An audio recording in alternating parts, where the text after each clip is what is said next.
नमस्ते बच्चों, एक बार फिर आपका स्वागत है आज के इस क्लास में। आज हम लेके आए हैं आपके लिए कक्षा 9 के अध्याय 13 का प्रश्नावली 13 का ए है। प्रश्न संख्या हमारा 3 है। प्रश्न संख्या 3 में 2 सवाल दिया गया है जिसको बारी बारी से हम इसी क्लास में लेंगे। सवाल नंबर 1 है कि यदि किसी समकोण त्रिभुज के समकोण बनाने वाली भुजाएं 10 मीटर और 12 मीटर है तो उस समकोण त्रिभुज का क्षेत्रफल ज्ञात कीजिए। कह रहा है कि एक समकोण त्रिभुज है जिसका समकोण बनाने वाली भुजा क्या है, एक 10 मीटर है और दूसरा 12 मीटर है। कहा जा रहा है कि उसी समकोण त्रिभुज का क्या निकालना है, क्षेत्रफल निकालना है। तो समकोण त्रिभुज कैसा होगा, पहले हमारा देखिए समकोण त्रिभुज इस तरह का होगा।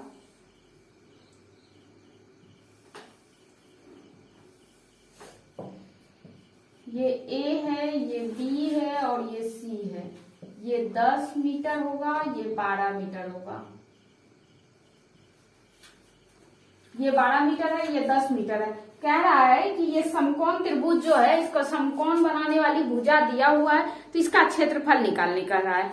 इसमें कोई बाध्यता नहीं है कि हीरोन के सूत्र से ही क्षेत्रफल निकालेंगे। अभी पिछले क्लास में हम लोगों ने समबाहु त्रिभुज के क्षेत्रफल को निकालने के लिए समबाहु त्रिभुज के क्षेत्रफल का सूत्र का प्रयोग किया था, ना कि हीरोन के सूत्र का प्रयोग किया था।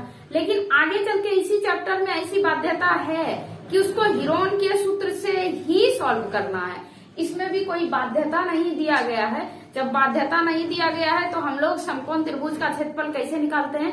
एक कोण त्रिभुज का क्षेत्रफल हम लोग 1/2 आधार गुना ऊंचाई से निकाल लेते हैं। तो आज उसी से इसका क्षेत्रफल निकालते हैं। आइए देखिए, इसमें आधार क्या है हम पहले भी बता चुके हैं। जो पड़ी रेखा होती है वो क्या है, आधार है, और जो खड़ी रेखा है वो क्या है, वो शीर्षलंब है या ऊंचाई है। तो त्रिभुज का क्षेत्रफल बराबर क्या होता है, त्रिभुज का क्षेत्रफल बराबर क्या हो जाएगा, 1/2 आधार गुना ऊंचाई। अब देखिए इसमें 1/2 गुना आधार गुना ऊंचाई, 1/2 के जगह पे 1/2 लिख देंगे। आधार क्या है, आधार बोले जो पड़ी रेखा है, तो पड़ी रेखा क्या है 10 मीटर। तो यहाँ लिखेंगे 10 गुना ऊंचाई 12, यहाँ लिख देंगे 12। अब देखिए इस 2 से इसको कटा सकते हैं, 5 बार में कट गया। बचा क्या हमारे पास 5 गुना 12, या लिख सकते हैं 12 पंचे 60 मीटर स्क्वायर। क्षेत्रफल हमारा क्या निकल गया, 60 मीटर स्क्वायर। इस तरह से ये सवाल नंबर 3 का प्रश्न संख्या 1 हमारा बन गया। इसमें पूछा जा रहा था कि त्रिभुज का क्षेत्रफल क्या होगा, तो त्रिभुज का क्षेत्रफल हमारा क्या हो गया, 60 मीटर स्क्वायर हो गया। लेते हैं इसी में सवाल नंबर 2 को। प्रश्न संख्या 3 का सवाल नंबर 2 है हमारा, हीरोन सूत्र के प्रयोग के बिना, कह रहा है हीरोन के सूत्र का प्रयोग नहीं करना है, उस त्रिभुज का क्षेत्रफल ज्ञात कीजिए जिसकी भुजाएं 5 सेंटीमीटर, 12 सेंटीमीटर और 13 सेंटीमीटर है। कह रहा है कि उस त्रिभुज का क्षेत्रफल ज्ञात करने जिसकी तीनों भुजा दी हुई है। अब तीनों भुजा दी हुई है तो हम लोग इसको हीरोन के सूत्र से बना सकते हैं, लेकिन बाध्यता है कि हीरोन के सूत्र का प्रयोग नहीं करना है। तो त्रिभुज हमारा फिर से कैसा हो जाएगा, देखिए त्रिभुज इस तरह का होगा। ये 5 सेंटीमीटर हो जाएगा, ये 12 सेंटीमीटर है और ये 13 सेंटीमीटर है। A, B और C ये आधार है, ये लंब है और ये क्या है, कर्ण है।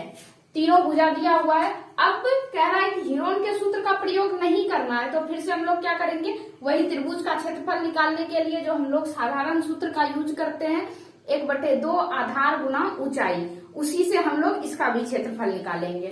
तो आइए देखते हैं निकाल के। त्रिभुज